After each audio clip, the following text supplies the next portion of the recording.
Based on People, Jimmy Fallon's daughters stole the show at his ride opening in Orlando. Jimmy Fallon's daughters sure know how to capture an audience's attention. Winnie Rose, 3, and Frances Cole, 2, allowed their famous dad to get out a few words at the opening of his brand new ride Race Through New York at Universal Studios in Orlando, Florida, before they wanted the spotlight on them. The two girls began distracting the Tonight Show host during his heartfelt speech.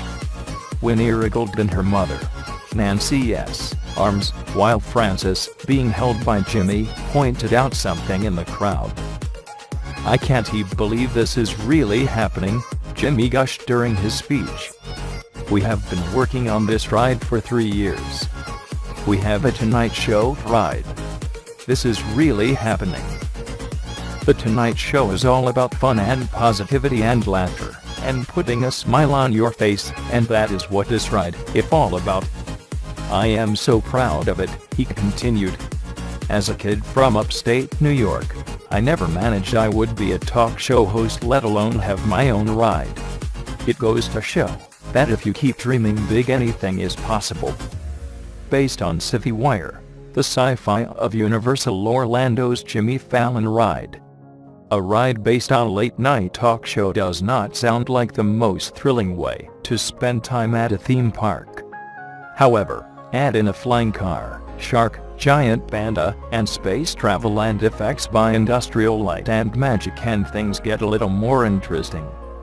That's precisely what happens in Universal Orlando's new attraction, Race Through New York, starring Jimmy Fallon, based on The Tonight Show starring Jimmy Fallon, which officially opened today. The 3D dynamic motion ride is a science fiction valentine to the Big Apple as guests take a seat in the world's first flying theater simulator seats that are replicas of The Tonight Show audience seats, and literally chase host Fallon, driving and flying a supercar called the Tonight Rider through the streets of Manhattan and into the subway, then diving under the East River to encounter Bruce the Shark from Jaws. Up the Empire State Building to get swatted at by a King Kong-sized the Panda, then crossing into lightspeed to journey to the moon. While there, you encounter Tonight House Band, The Roots, and zip along a lunar roller coaster, before taking a wormhole-esque hamster tube back to Earth. The experience is a fun trip that isn't jarring compared to other simulators, and does create the sensation of speed and flying, and works in a pizza senku when Jimmy throws a slice your way. The animation and 3D effects from ILM are bright and crisp throughout the ride. Also, the ride's presentation is outstanding. You enter through a scaled-down version of the iconic 30 Rockefeller Plaza building, HQ for Sci-Fi Wire, in addition to The Tonight Show, where you are greeted by NBC pages and tour a lobby filled with memorabilia from previous Tonight hosts. From there, you enter an incredibly comfortable lounge to relax on couches charged up using outlets and USB ports, or play around on video games at interactive desks and email versions of Jimmy's thank you notes. The highlight of this area has to be the Replica Studio 6B stage, which features live performances of the Ragtime Gals singing renditions of pop and rap, as well as the never-resting, always dancing #. Since this kind of attraction is not assembled overnight, and, in fact, took 3 years to create, I wanted to jump on the ride, and then jump in for a conversation with creative director for Universal Creative Jason Sorrell about the experience of bringing Race Through New York to life.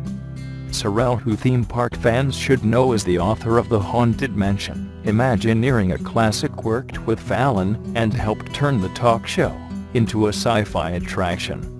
When you began working on this 3 years ago, what did Jimmy say he wanted to have as the focus of the ride, and what story did you have in mind? Jason Sorrell: "It was definitely a full collaboration with him since day one.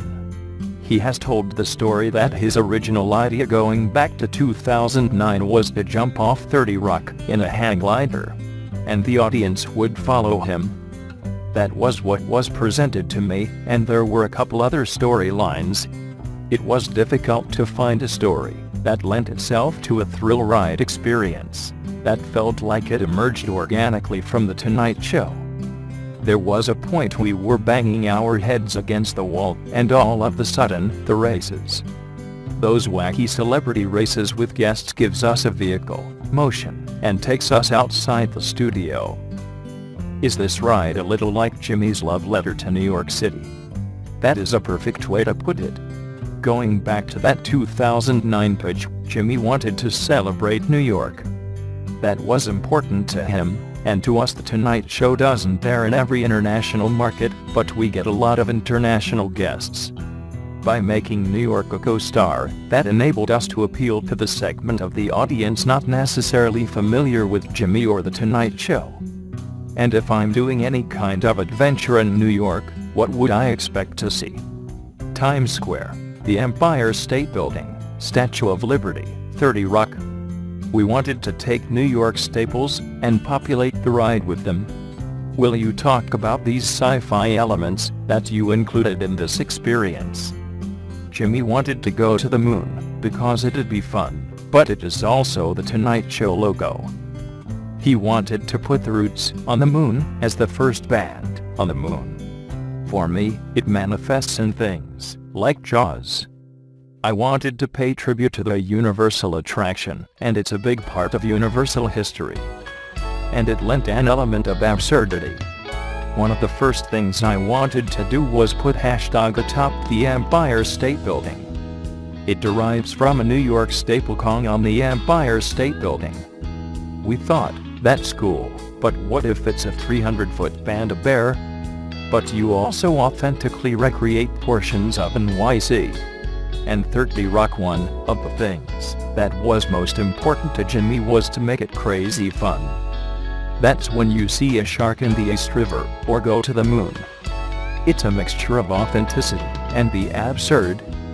But in terms of recreating 30 Rock itself, it was important to have the authenticity and attention to detail.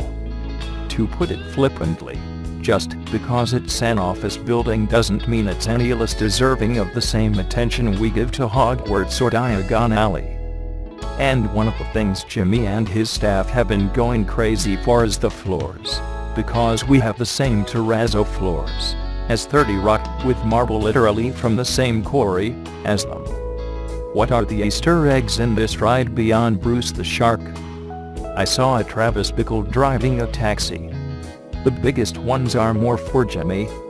His wife and two gorgeous daughters are standing in front of Jimmy's pizzeria.